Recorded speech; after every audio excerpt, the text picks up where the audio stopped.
The Kurdish Cultural Association in Geneva.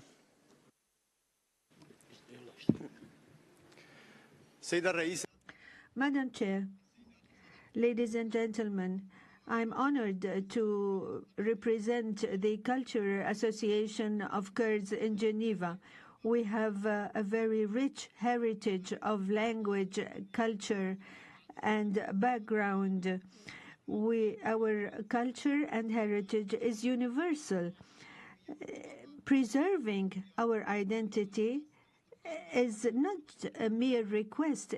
It's the only way to preserve our light. Our culture, our language is the first bridge that links between our past and future.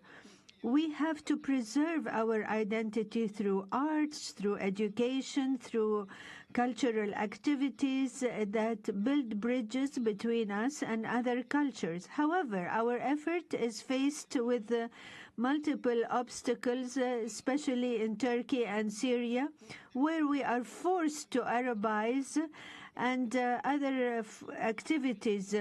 We hope that we will receive help in order to redress our situation.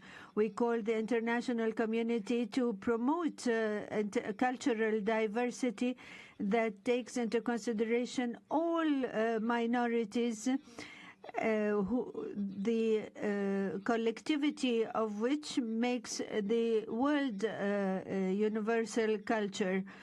On the basis of mutual understanding.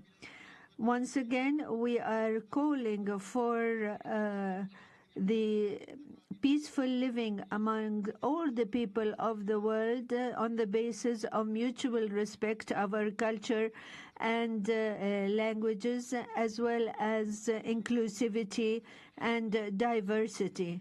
Thank you. And I'll go to